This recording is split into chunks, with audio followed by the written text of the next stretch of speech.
Will any of our analysts be playing a Baltimore Ravens quarterback this week? And some other injuries we'll keep you posted on and try to let you know who benefits the most. But before we dive into the position-by-position breakdown, I'm Austin Lee. I'm the host of the Footballguys Daily Fantasy Power Grid. I'm joined, as always, by Devin Knotts, Ryan Hester, and John Lee. And during the next hour, we're going to get you ready for the Week 11 main slate on DraftKings and FanDuel.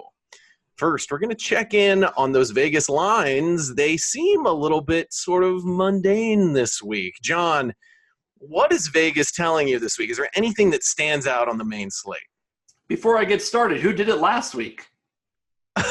Ryan did. I'd like to thank you for listening, John. No, I was very, very busy. Yeah, we did not make fun of you at all last week. For the record, sure. John listened. I just didn't do a good enough job, and he's making fun of me. This week, it's the New Orleans Saints and then everybody else. As of Thursday night, the New Orleans Saints implied team total in Vegas, 32.3 points. And then there's about a 5.5 to 6 point drop off to the Carolina Panthers, who are big. They're 4-point away favorites against the Detroit Lions, who are really just falling apart. After that, the Chargers, touchdown favorites at home against Denver. The Giants against Tampa Bay. Tampa Bay last week, I don't know what happened there, but they only allowed 14 points for the first time all season. So you got this. You've got the Saints at the top at 33 points, and then you have a cluster of teams at the 25 to 27 point level. And I think that is where, if you're going to win tournaments this week, you need to find the team that's not going to score 25 to 27, but instead is going to get up to that 35-point threshold. And we're certainly going to talk about those things this week. On the low end, it's really just Oakland's. So take the Arizona Cardinals defense. I think that's the way to go this week. We'll talk more about defense as the episode goes on. But, it's kind of clustered in that middle tier, and that's where the difference maker is going to be this week, I think. Yeah, and you guys will notice we didn't mention the crazy high-scoring Monday Night Football game because we generally just cover the main slate here. Otherwise, we'd have like a 2-hour show. But obviously, if you're playing the Thursday to Monday or the Sunday to Monday, that is the crazy high game total of the week. Unfortunately, not available on the main slate. Let's talk about quarterbacks. Really, Joe Flacco is the only notable injury here that we're keeping an eye on. It seems unclear as to whether Lamar Jackson or Robert Griffin III would be the starter, but it seems very unlikely that Flacco would play in this game against Cincinnati. Ryan, I will pitch it to you first. Talk to us about some quarterbacks you like and whether you have any interest in this Baltimore situation. Yeah, I'm really torn with the Baltimore situation. I mean, even if we operate under the assumption that Lamar Jackson is named the starter, or that Joe Flacco is named out and Lamar Jackson is named the starter, there's significant upside there at a very low price. But there's other guys that aren't that much more expensive that also have some upside. So it might be a slightly contrarian take here, but I'll go ahead and lead with it. I don't think it's entirely necessary to play Lamar Jackson, even if he is named the starter. I'm interested in doing it. I would love to, but I think if you're very skittish about it, you can tell yourself a story that you don't have to do it. But we'll get away from that and let the other guys comment on that because it's obviously kind of the biggest situation of the week. But one guy that I really do feel very confident in this week is Cam Newton, especially on DraftKings. His price is $6,200 there. I think he's going to be he's always a candidate to be the highest scoring quarterback of the week, this week being no exception. And he's certainly not the highest priced quarterback of the week. Detroit is 28th in your, Austin, your normalized strength of schedule over the last 5 weeks. So they show 18th in total defense versus position, but they've been trending way worse than that. As John said at the top, they're falling apart offensively and defensively. So I really do like Cam Newton this week. He's the guy I feel most confident in. And then also for $100 less, and I'm not seeing a lot written about him or said about him this week, but Matt Ryan. He has 4 straight 300-yard games. In home games this year, he's averaging 359 yards and 2.8 touchdowns across home games. Across his last Since week 3, he's averaging basically those same numbers, home or road, 356 yards, 2.7 touchdowns. So he's been as safe a bet as there is, and we talked about him last week as well. And it was actually a down game, but he still had 330 yards and a pair of touchdowns. So definitely don't forget about Ryan in any format. Yeah, and that's the DraftKings price. He's 100 less than Cam Newton, and That's he's right. Only 200 less over on FanDuel. Devin, talk to me about some quarterbacks you like. Yeah, I think it's pretty clear for me this week. So if I'm spending up, I'm going Carson Wentz. So going to go up against the Saints secondary, we all know that how you move the ball against the Saints is not on the ground, and the Eagles' rushing attack is one of the worst in the league anyway. Wentz has thrown for 275 yards in each of his last 6 games, completing 72% of his passes. They're having another week with Golden Tate. I think this is a week that Wentz is a pretty safe bet to go over 300 yards, so you're getting that DraftKings bonus. But I'm probably going Lamar Jackson, and the reason for that is on DraftKings, he's way too expensive on FanDuel, but the Bengals have the worst secondary in football. So 5 quarterbacks have thrown for 320 yards or more. They've also given up the most passing yards in the league. So if you could design a spot for a rookie quarterback who has mobility and more mobility than any quarterback in the league, if Jackson is named the starter, I think that I'm going to pay up for him. And the reason for that, or I'm going to pay down for him. And the reason for that is that we're going to talk this entire show about the lack of value around the sites. On FanDuel, I'm going with Eli Manning. So I'm sure going back to the well. I'm sure the comments are already blowing up right now. But, I mean, look, he's 6,700 on FanDuel. And I would like him on DraftKings too if, Flacco somehow played. But he's actually thrown for 280 yards or more in 4 of his last 5 games. So as bad as he is, the narratives are out there that, he's a horrible quarterback, and he's not great. But Tampa's secondary has allowed the most passing touchdowns and the second most net passing yards per game.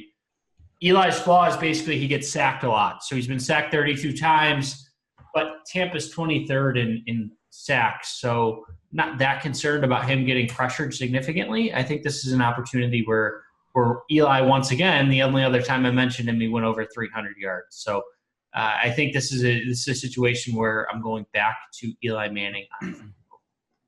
The matchup would seem right. One more, sorry. Yeah.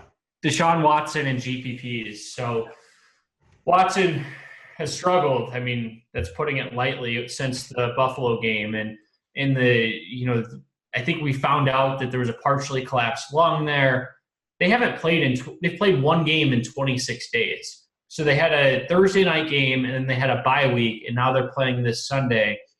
I think that's a lot of time to rest. I'm not the doctor on the show, but I don't know how long a partially collapsed lung takes to heal, but it's been like 7 or 8 weeks. Days. It's 25 days, I'm pretty sure. Okay, so it's been 7 or 8 weeks. Like, he should be this is a Redskins secondary without Quinton Dunbar, I'm John and I can't pronounce names. Quinton Dunbar.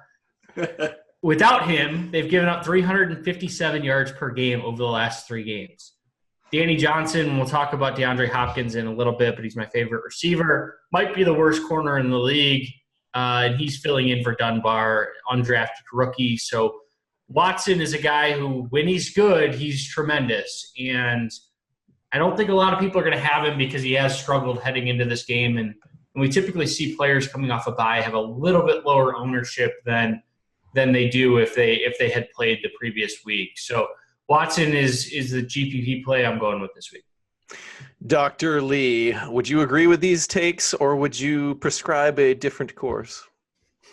I like the Deshaun Watson call largely because I think DeAndre Hopkins drives that decision-making process. I really think he has a big day. I think a lot of people are going to be overlooking Demaryius Thomas as well. The combination of those receivers definitely makes Deshaun an excellent GPP play. The name I didn't hear, and I'm on board with Cam. I think he makes a lot of sense in cash games. GPP, I think maybe his salary is a little bit too high the way that Christian McCaffrey's been scoring as of late. Lamar Jackson makes sense to me if he ends up being the guy. But the guy I haven't heard anything about is, and I'm the Cowboys lover and hater at the same time, is Dak Prescott. I really don't know why nobody said anything, but I'm looking at game logs against Atlanta. Let's talk about this for a second. Last week, Baker Mayfield, 3 touchdowns. The week prior, Alex Smith, 300 yards and a touchdown. The week prior, Eli Manning, 400 yards and a touchdown. The week prior, Jameis Winston, 400 yards, 4 touchdowns. The week prior, that's Ben Roethlisberger, 250 and 3. I can keep going back. Another 330 and 3, another 400 and 3, and it's Dak Prescott. I know the Cowboys are run heavy, but they're going to throw the ball if they're behind, and they're projected to be behind. His salary is $5,200 on DraftKings. I think he might be the play this week. When salaries are relatively tight on DraftKings, I think in cash games, he's the guy I want to have. And then I'll reemphasize something that somebody else said, and then hand it back to Devin, because we haven't argued. I feel I'm having a little bit of withdrawal here. There's been no arguments in my life for 2 weeks, and I really need to get back to this. But Carson Wentz against New Orleans Saints. Excuse me. I'm already getting fired up about Devin coming back at me. Carson Wentz, since last year, has lost 6 games as a starting quarterback. In every one of those games, he's had 300 yards passing. Every single game that the I already said he was lost. throwing for 300. And you're right. For once we agree about something. So let me have it. Why is Dak not a good play? And don't say Zeke, because Zeke catches a lot of passes. That's where he's going to make his bread and butter this week. Do you know the last time that Dak Prescott threw for either 300 yards or 3 touchdowns? No, I don't. He's done it. So he's thrown for 300 yards once in his career, I believe, and that was December 10th of last year. He's thrown for 3 touchdowns once since October of last year. So in the last year, he's thrown for 3 touchdowns once, and he's thrown for 300 yards once, and that was in the same game. In cash game. Hold on. Okay. In cash games, I think he's too risky. I'm fine with him as a GPP play because but his floor is just so low, and I would rather pay the same price for Eli Manning, have a much better chance at that 300-yard bonus against Tampa than go with Dak this week. Yeah, and John didn't recommend him for cash for sure. I did. No. Oh, you did. You said cash? Yeah, I would too. Yeah. And I'm looking at his game logs for this year, and we can talk about his matchups if you like. But he's only had 2 games where he hasn't met cash game value all season. I'm sorry, you get me fired up. Carolina in week 1 and Seattle in week 2. Every other game this season, he's met cash value. So here's another thing, Devin. That's a 77% conversion rate. I'll take that for cash. You want to talk about game logs? 4 out of the last 5 games, Dak Prescott has at least 6 carries. In 4 of the last 5 games, Dak Prescott has at least 3 rushing points. 300-yard bonus gets you 3 points. Eli Manning is going to rush for maybe 2 yards in a game. Dak Prescott will get that same bonus, just in a different way. So who cares if it's 300 yards or 270 yards? He's going to run the ball. He's going to get points. He's going to continue drives by throwing to Ezekiel Elliott. He has Amari Cooper now. Atlanta gives up touchdowns like they're free. I mean, I don't know. You could take Dak and Zeke Elliott and just kind of take all the Dallas touchdowns, and that seems like a high floor play. So thank you for being the voice of reason on this show. I hope your internet doesn't go out tonight. Amari Cooper just screams consistency when I think about him. Throughout his entire career, there's not a more consistent receiver than Amari Cooper. Hey, you guys have got to be kidding me. I've seen 2 games with Dallas. He has a pretty high target share, and he's raised the floor of the offense. Yeah, he did in Oakland too, and then he would have 1 for 7 yards. I would rather go to Lamar Jackson than Dak Prescott in cash. We've seen play, 30 plays in his career? Yeah, that makes a lot of sense. You're raving about a 300-yard bonus, but then you're advocating for Lamar Jackson. That doesn't make sense either. Because he has more than He's $500 cheaper, and he's a significantly better runner than Dak Prescott. All right. Well, we're not going to agree. Play it, but we're going to move on to running backs. We'll let the YouTube commenters butcher us there and see who comes out on top.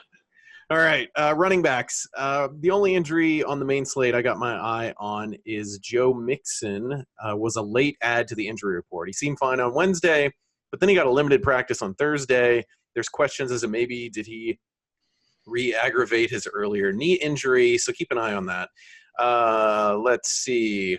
While you're fired up, John, I'm going to come right back to you for running backs. Hit me.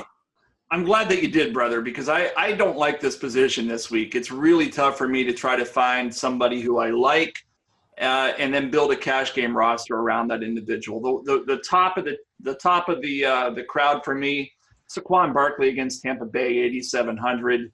I just love the way they're using him. We're talking about Eli Manning being a cash game quarterback. The reason he's a cash game quarterback is not because of Odell Beckham or Evan Ingram or Sterling Shepard. It's because he drops back and he looks for Saquon and he drops it off to him, and then Saquon does whatever he does. That's what's made Eli serviceable this year.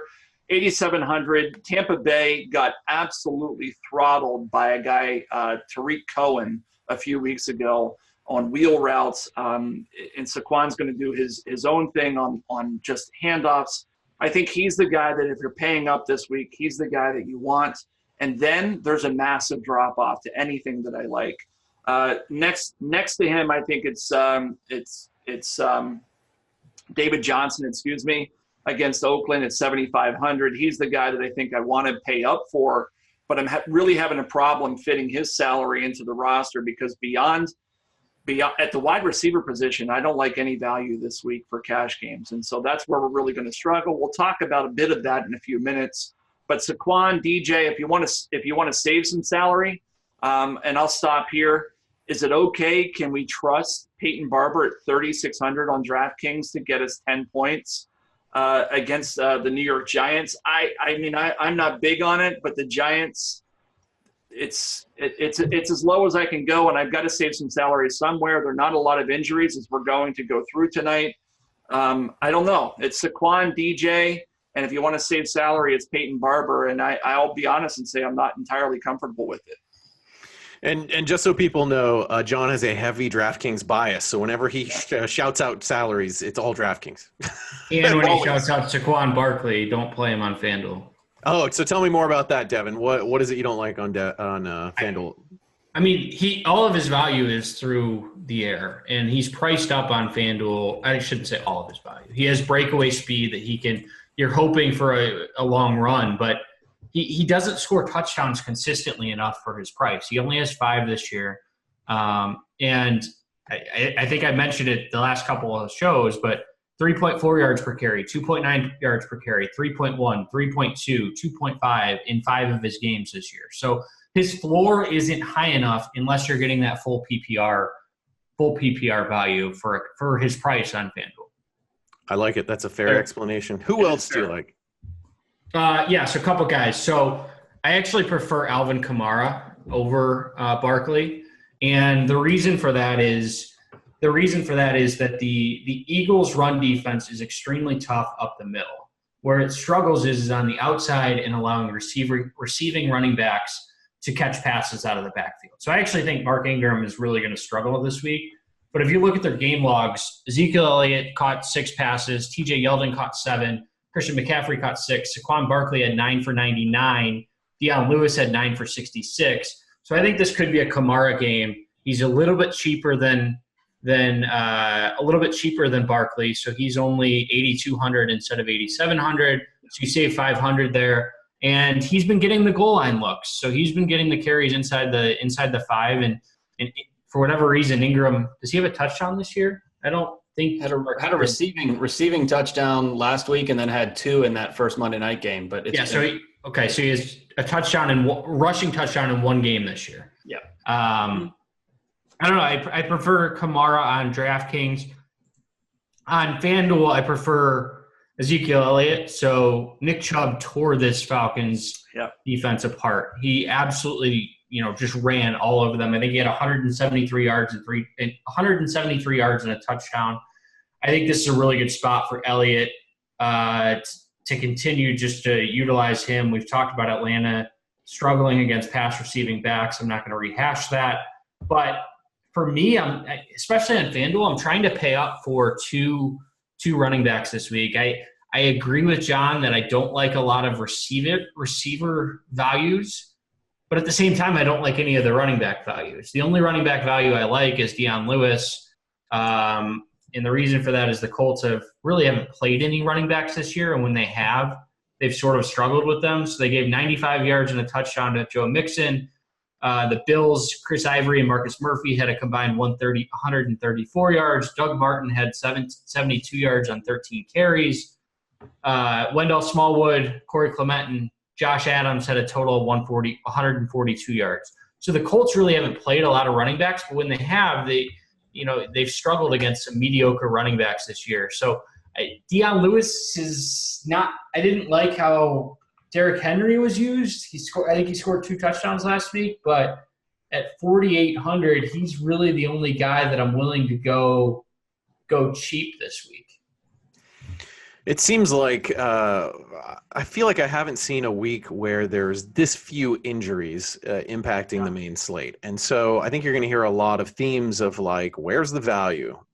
So while we're struggling to feel confident in some of these cheaper picks, I think it's important to sort of say who our top candidate is for cheap pick, because we know we're going to have 1 or 2 of these cheaper guys in our lineup. So Devin, I like that you brought up Dion Lewis there. I think if Royce Freeman misses, I think Phillip Lindsay's okay too.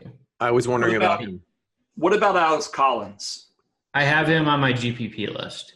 Yeah, I do too. I think he's viable. And in cash games on DraftKings, he's borderline viable at 4,400. I think I'm not going to go into it, but I have a video on the site that you can watch, and you can see why I think he's viable in GPPs, and I think he's borderline viable for cash games as well. Right on. Ryan, tell us about your running backs. Yeah, just real quick, and we'll get into it in receivers too, but I almost think the Flacco, Lamar Jackson, perhaps RG3 thing it's more impactful, to me at least, not to who you're playing at quarterback, but to what you might do with the other Ravens. That matchup is so good, you want to play other guys. But, I don't know that I want to play a deep receiver like John Brown with a potentially inaccurate quarterback who might take off running before he throws it deep, like Lamar Jackson. I don't know if Flacco or Jackson, or if Jackson makes Collins better or worse than Flacco. I have no idea. So for me, that's kind of tough right now. I do agree on the cheap side. I agree with Devin on Dion Lewis for a cash game type of play. He's safe. I think he's got the touch floor for a cheap price. 2 GPP guys I kind of like is we're not talking about James Conner. The matchup is tough. It's Jacksonville. But it was only 2 weeks ago, week 9 at Baltimore, James Conner was the same DraftKings price, and he crushed it. He had a huge game. I mean, few backs in the league have a touch floor that he has, and very rarely can you get them for the price he is on DraftKings specifically. The other guy I kind of like is Theo Riddick. So if we're going really cheap, 15 targets and 13 catches in the 2 games since Golden Tate left town. Should be a negative script again if you believe Vegas. They are an underdog. 8 targets is not out of the question. More than that is certainly not. And in a full PPR format, might be worth jamming in there, and you can get your 4x value on 4K pretty quickly if he catches a handful of balls. So those are the 2 guys that I didn't hear mentioned. I do agree with the guys that I like. Saquon Barkley is my top guy, especially on DraftKings. I do like Kamara over Ingram. Devin, I know you must have read Trend Spotting. I kind of said the exact same thing in the column. So at least maybe I'm doing my work right then if you didn't read it and you said the same thing. So that's good. I appreciate that. That's good confirmation bias. Yeah. But it's more Kamara week in New Orleans than it is Ingram week, despite the salary difference there. What about Josh Adams? No. 3,300. No. Is he? You've said Wentz is going. They're almost 300 yards, right? So is Josh Adams a pass catcher? I'm actually asking because I honestly don't know that much. He hasn't been. The only reason I say it is Doug Peterson has been talking about basically he came out after the game and said we should have given Josh Adams more carries. And they will, but it's not going to be this game. You're right. They're going to, and hopefully he gets nothing this game, and he'll be $3,000 the following game. I don't know who they play. The Giants. Yeah, you're going to want that.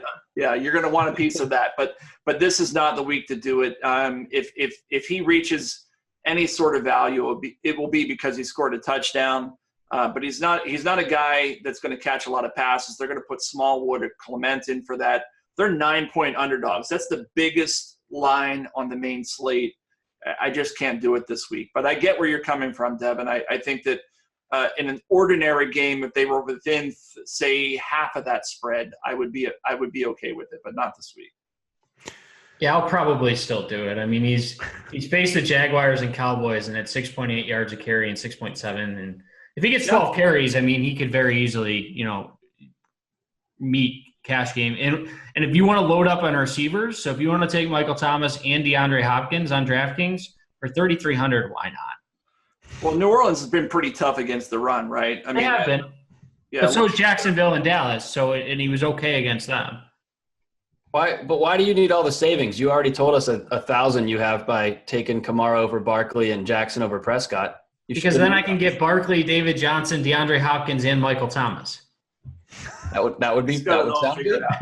and if Josh Adams is just decent, like, all right, I'm in a really, really good spot. So I'm not saying it in cash, but throwing a dart out there that you don't want to – people are going to do it. I should say that. Like, he's going to have some ownership, and I would feel really dumb if he has, 60 yards and a touchdown, and I'm going up against all of these just ridiculously stacked lineups because they got a $3,300 running back who went for 4 or 5x.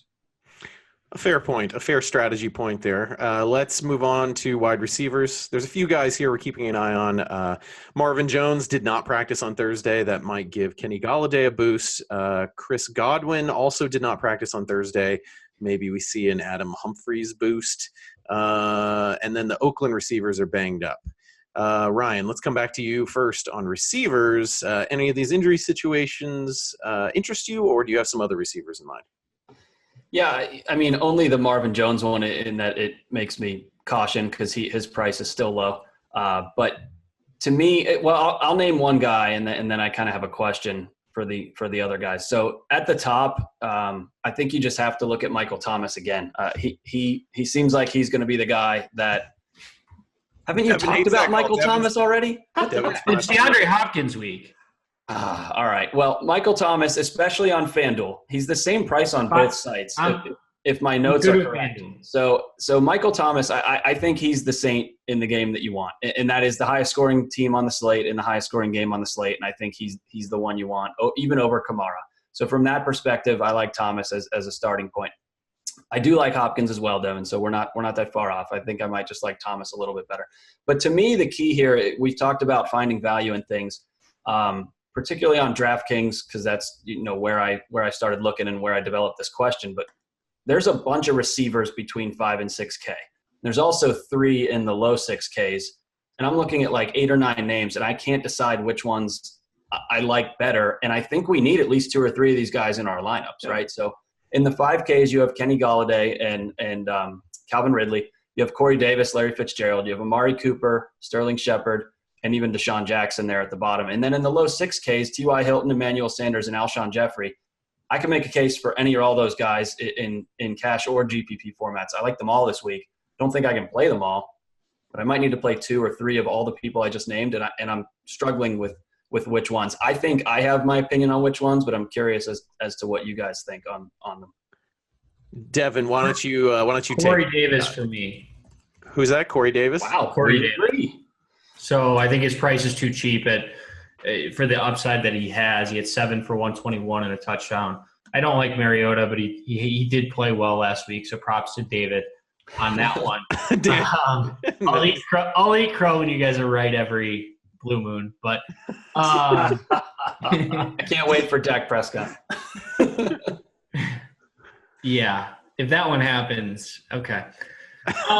Yeah, I mentioned it, but I think it's Demaryius Thomas, or it's DeAndre Hopkins week. I do like Demaryius too. And Josh Norman might shadow Hopkins, at least for part of the game, which concerns me a little bit. He hadn't been doing that previously.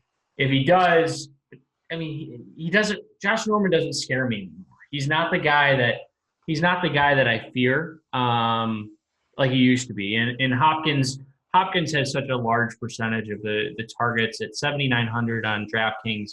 The price is a bit ridiculous, if I'm being honest. It's just simply too low. I do like Thomas more on FanDuel just because the price, I believe, is similar or the same. But I'm starting with Hopkins, and then I think Odell Beckham is a fine GPP play. I mean, he's waiting to have that breakout game. So I think he's been close a couple times. They haven't connected in the end zone. But he had 143 yards and a touchdown, 136 yards, and then 73 last week. But I talked about how much I like Eli Manning. This will be one of my favorite stacks this week. Can't do it in cash, but for me, it's Hopkins on DraftKings, Thomas on FanDuel. And Corey Davis, I think, in DraftKings is almost a must play for me, like I mentioned. So, and on FanDuel at 6,200. He's my favorite cheap receiver. I was looking over at Steve Buzzard's projecting roster percentages, and he's got Corey Davis pretty high on both of his lists for FanDuel and DraftKings. But I was kind of surprised to see Odell Beckham ahead of DeAndre Hopkins on both lists.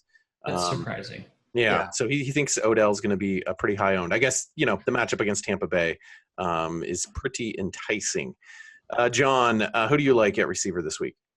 I think I've heard a lot of what I've liked already. DeAndre Hopkins, my top guy on DraftKings, 7,900. It's just too cheap. I think, the matchup, even if Josh Norman does shadow him, I'm not worried about that. Josh Norman has not been a good cornerback this season as far as I'm concerned. And DeAndre Hopkins has shown that he's largely matchup proof. So I'm okay with him. I will say it's a consensus at the, let's call it a sub 6K mark on DraftKings. Corey Davis is my guy as well. I'm going to pose a question after I'm finished, but I'll say that Corey Davis is my guy that's sub 6K. And then the one guy I haven't heard mentioned, and I've already talked about Dak, so I'm going to go the other way and say that Amari Cooper. It's the wrong receiver. No, it's not. Michael Gallup at 3,700. No, he's not. I'm not going to tell you when you're wrong about Baker Mayfield or David Njoku or Antonio Callaway. That's a bold-faced lie. All right, I will. I'll admit that. But no, I mean, I've been watching. Obviously, I watch the Cowboys play every week. They're force-feeding Amari Cooper. Dak threw a terrible interception into the end zone 2 weeks ago, just force-feeding Amari when he shouldn't have been throwing to him. It was like a new toy that he just can't get enough of right now. He's going to continue doing that because he is the best receiver on the team. At least now, I do think Gallup could develop into a potentially better receiver. He's got 9 targets per game in the 2 games that they played. Really like what I'm seeing there. 5,400 on DraftKings. I think he gets there for cash games. So I like that. What I was going to ask is for you guys, what's the lowest you're comfortable going in cash games at the wide receiver position? Who's the guy? I'm looking at David Dodd's projections here on our lineup optimizers. He's got Courtland Sutton at 4,600, who comes up fairly high. Chris Godwin at 4,300, Christian Kirk at 4,700, Willie Snead at 4,300, Brandon LaFell. None of these guys make me feel comfortable.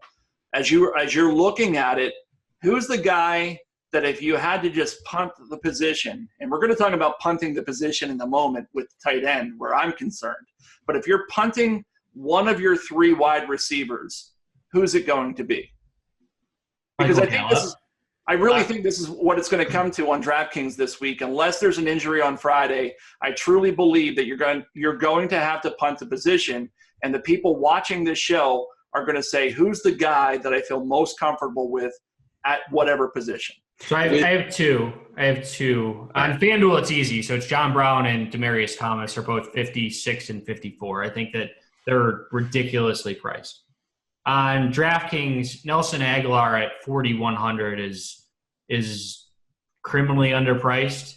He's moved back to the he's moved back to the role that he played last year, which is running more deep routes than earlier this year. He was running basically just slot check down routes, and Golden Tate ran those last week. So at 4,100, Aguilar's the guy. And then I mentioned Gallup. I think that he's close to breaking out one of these weeks. He had 81 yards and a touchdown against Washington. But I'm really going with the stars and scrubs approach this week. So I think it's the right thing to do. I don't like really any of these middle guys. So I'm kind of looking at the bottom of the barrel in Aguilar and Gallup and Demaryius Thomas and John Brown on FanDuel.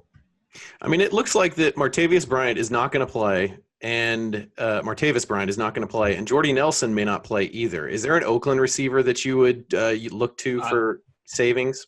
I was going to actually say if Jordy Nelson doesn't play, then I don't know that I even feel comfortable with it, but I feel like I should at least bring it up. Seth Roberts is $3K on DraftKings. That's what I was looking at. Yeah, I'll buy that. He's the If both guys are out. Yeah, correct. I mean, even then, boy, is it hard to do. But that's your true punt, and you can really build a lineup with it. So I don't know that you need to do all of Devin's money saving plus that. But you like him or TJ Jones? TJ Jones is a good call too, because he's presumably a starter for Detroit now. I don't think Marvin Jones plays. I don't think he does either. Yeah. So. All right, everybody take a stand. Let's hear it. On Thursday night, who are you going with? Who's your punt wide receiver player? On what site? Of course, I'm going to say DraftKings because I don't know anything at FanDuel. Yeah, Roberts is no go on FanDuel. Roberts is only 300 cheaper than John Brown and the guys Devin mentioned on FanDuel. So DraftKings, let's just go all the way down, and I'll say Roberts. Who you got, Devin? You already said you're going. I'm going Gallup? Aguilar first, and then Gallup second. Okay, John, who you going?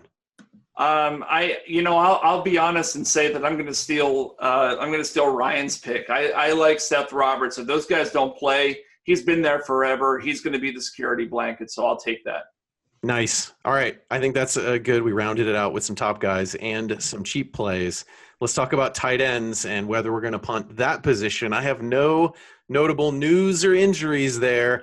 John's nodding his head with that crazy punt look in his eyes. What is it? There's one guy. One guy at tight end, Ryan? Well, there's more than one, but there's one that's clearly ahead in the punt category.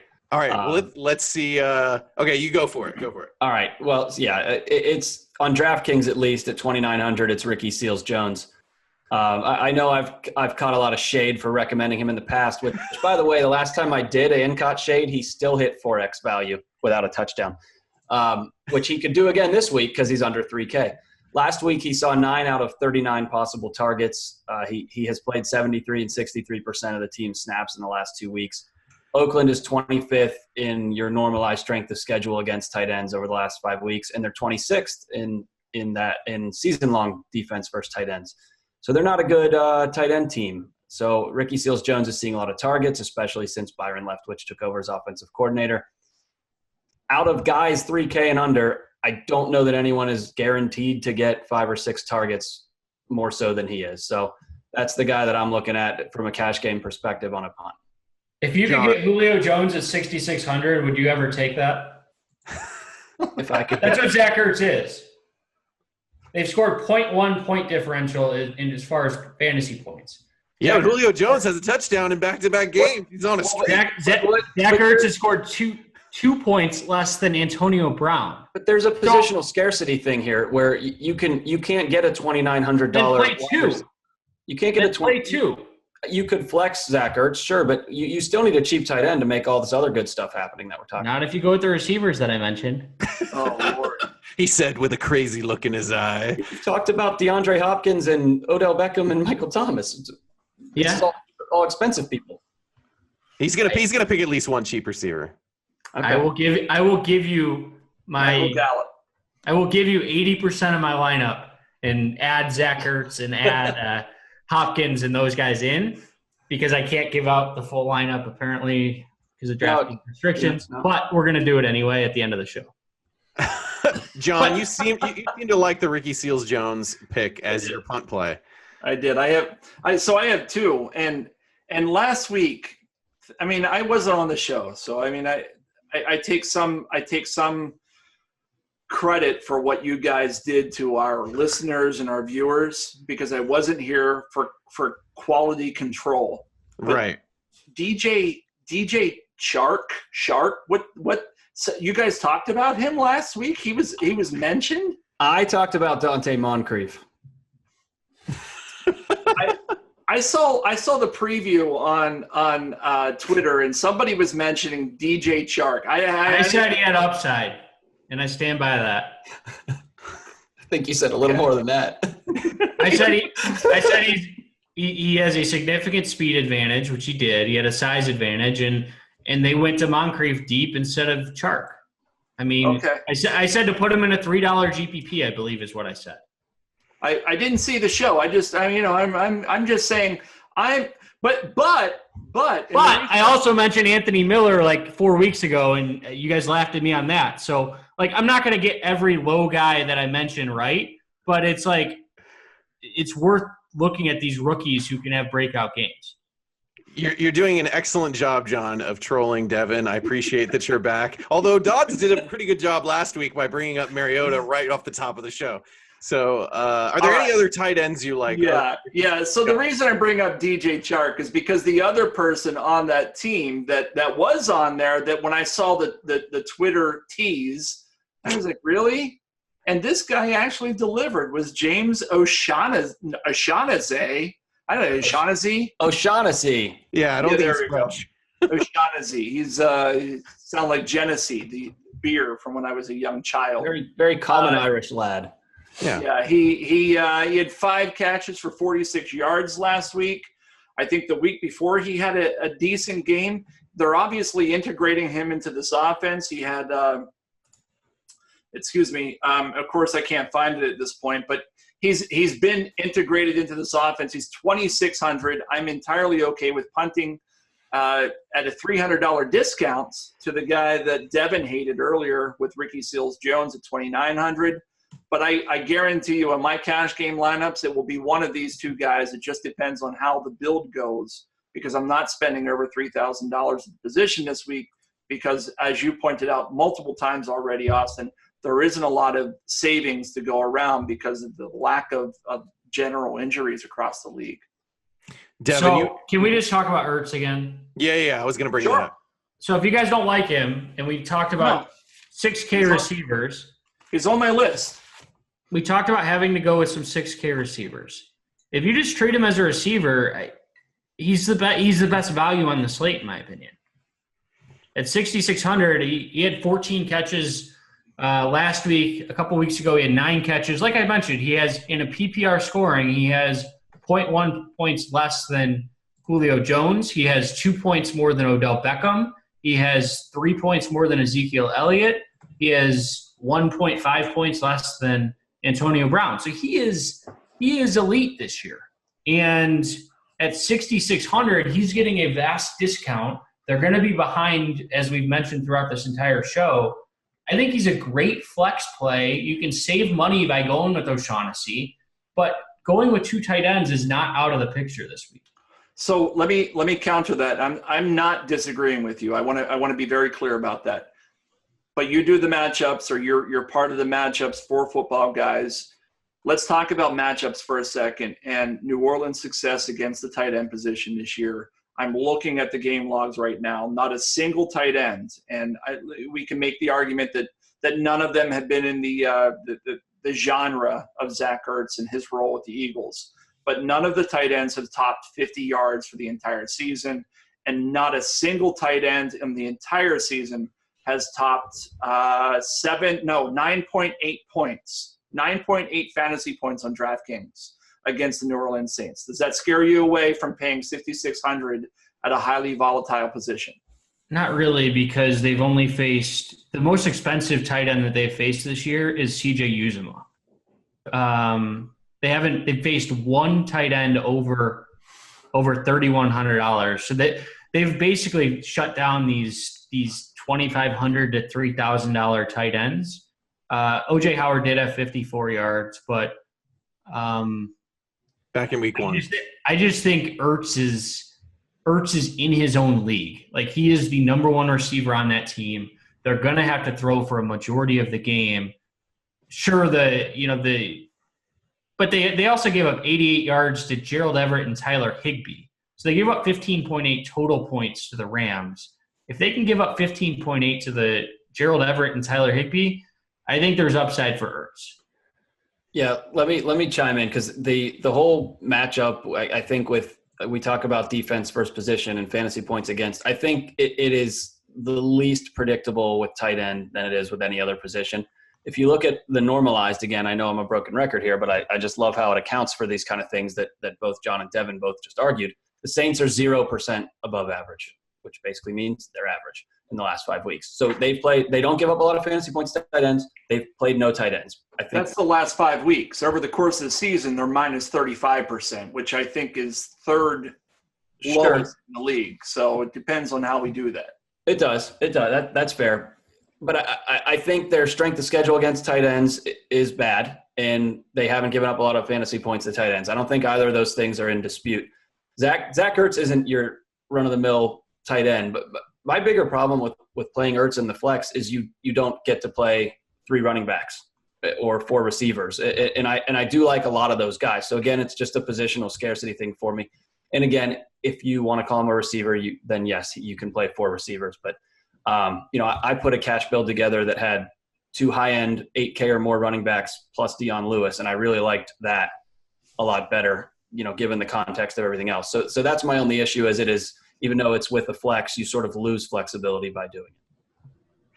All right, guys, those are some good construction thoughts. Let's talk about defenses. We've already mentioned the Arizona Cardinals against Oakland. That seems like a good matchup, with Oakland being lowest implied team total in the slate. Are there any other defenses you have your eye on? Devin, tell me, who do you like at defense? You tend to spend down, so what's your crazy defense of the week? I don't really have one. I think the one that I kind of like is no. Devin usually wings it on defense. Let's go with this. Let's go with Jacksonville. So 2,200. Going up against Pittsburgh. We've talked about Roethlisberger's struggles on the road. It's still a talented defense. So it's a defense that at 2,200 I'll sign up for all day. But like I mentioned, there's not a lot that I like. So Arizona is too expensive at 3,100. Oakland is decent, but they may just run the ball. And I don't typically like to take road defenses, just because Arizona could just take the air out of the ball, which limits your sacks, which limits your interceptions, etc. So I think Jacksonville is probably the way that I'm going to go. But like I mentioned, there's not a lot. The Chargers are expensive, but if you have the money but I don't have the salary this week, so I'm going with Jacksonville. Ryan, do you have a defense you like this week? Yeah, the Saints, 2,100 and favored by 9 at home. I know that game's going to be a shootout, but you don't get that too often. So I always like home favorites, especially ones of more than a touchdown. So you got to think about that, and they'll save you a bunch of salary. The other side of that, they're more from a GPP perspective, is the other side of the Jags-Steelers game, and that's the Steelers. Blake Bortles has been a turnover machine in his career. I don't like saying that about a fellow UCF grad, or at least attendee, I should say, because he left early. But it is true. The defenses against Jacksonville have done pretty well in recent weeks. Outside of Indy, who only got 2 last week, Philly got 7, Houston got 14, Dallas 11, Kansas City 22. So there's production to be had against Jacksonville. The only reason it's not really a cash play, even with that, is they do play a little slower and a little more conservatively with Leonard Fournette back in the fold. But if they get down in the game, they're going to have to open it up, and that's when defenses can feast. John, who are we overlooking at defense? Not a whole lot. I don't love the position this week. I think the Cardinals are probably the cash game chalk. I do think that there's a reason to think about the Ravens at home against the Cincinnati Bengals. They're $100 more than the Cardinals, but they're a more quality defense, and they've had some tough matchups as of late. The Steelers, Carolina, and New Orleans, and they haven't done well against them, which has caused their price to kind of drop. But before that, they played Tennessee and Cleveland, and in both of those games, they had double-digit fantasy points. So I like those guys.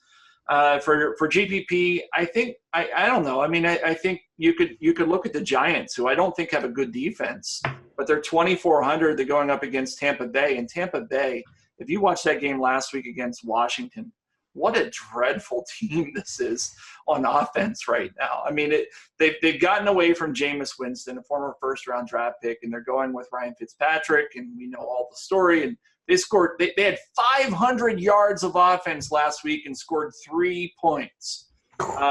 That's all that I need to know about this team. They're completely dysfunctional on offense right now.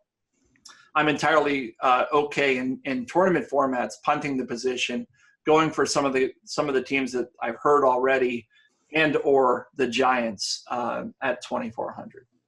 Let's move on to stacks. We're running short on time. Devin, who do you like to stack this week? Yeah, I mentioned Eli Manning and Odell Beckham as a GPP play. However, if that ownership continues to stay as high as it is, not sure I can go there. Hopkins and Watson are probably my favorite. And I like Wentz and Aguilar. I think that Aguilar catches a deep touchdown this week. So I think that he can sneak behind this defense at 4,100 on DraftKings. Ryan, who are you stacking?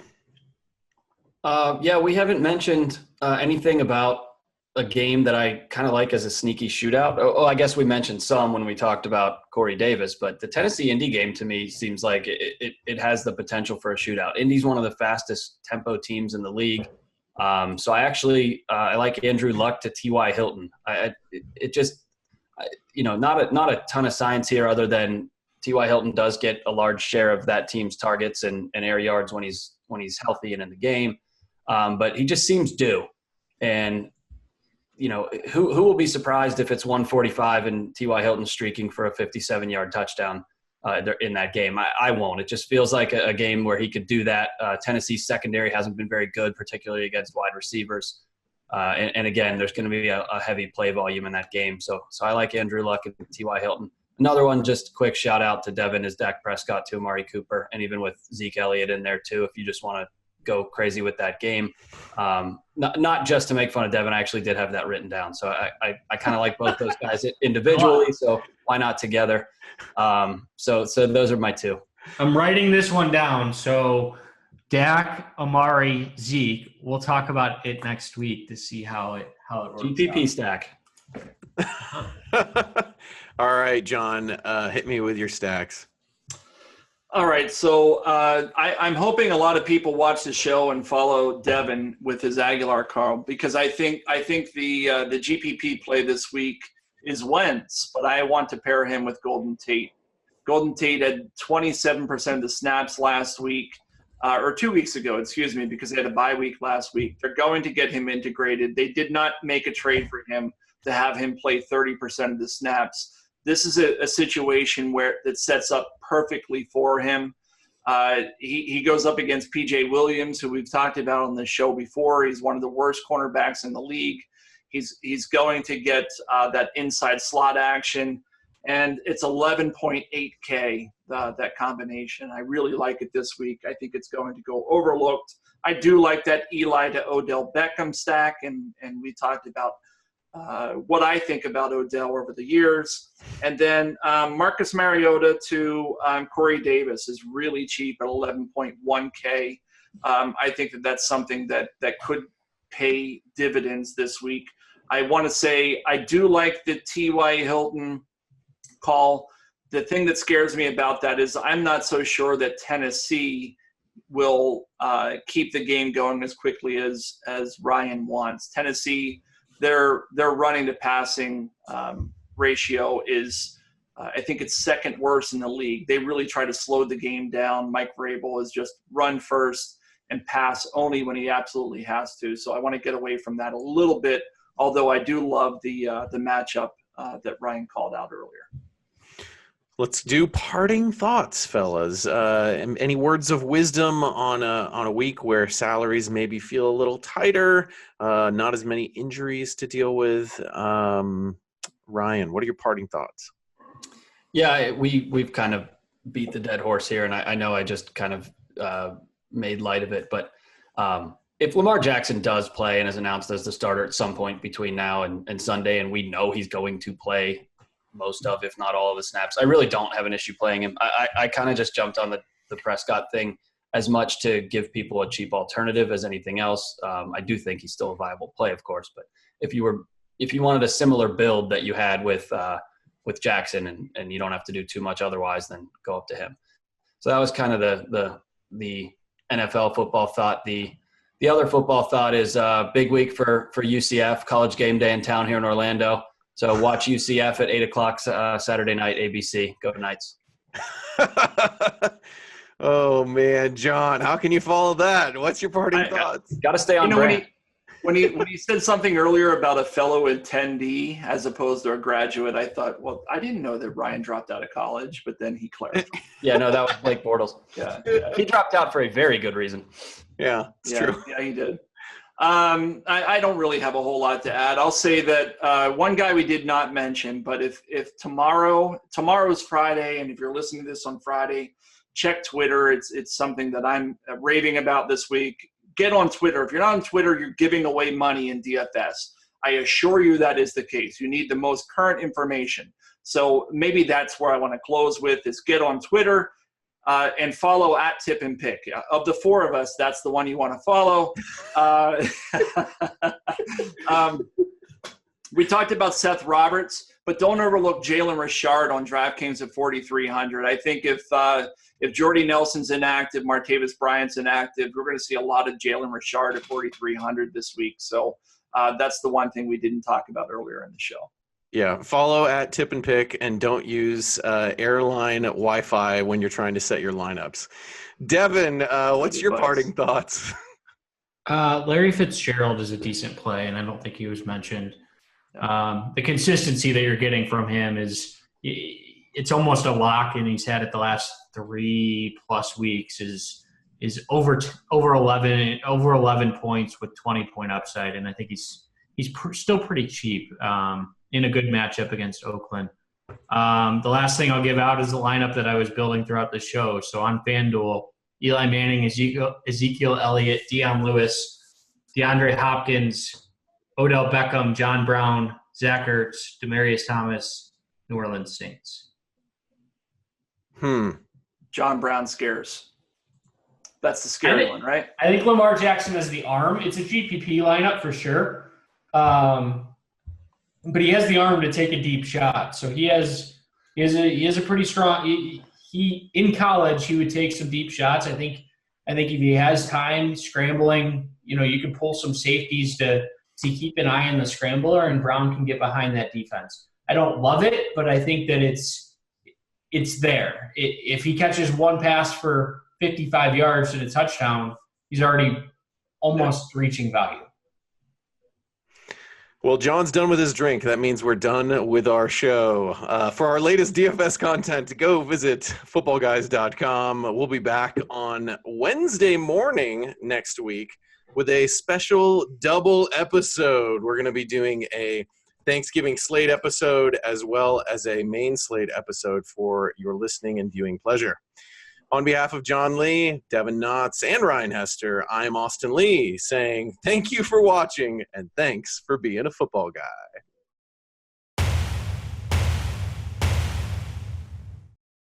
To check out our content at footballguys.com, click the button on Devin's face. To subscribe to our YouTube channel, be sure to click on the button on John's face. And if you'd like to see our latest video, click on the giant video in front of Ryan's face. Click any of those now. Thank you for watching. Thank you for listening.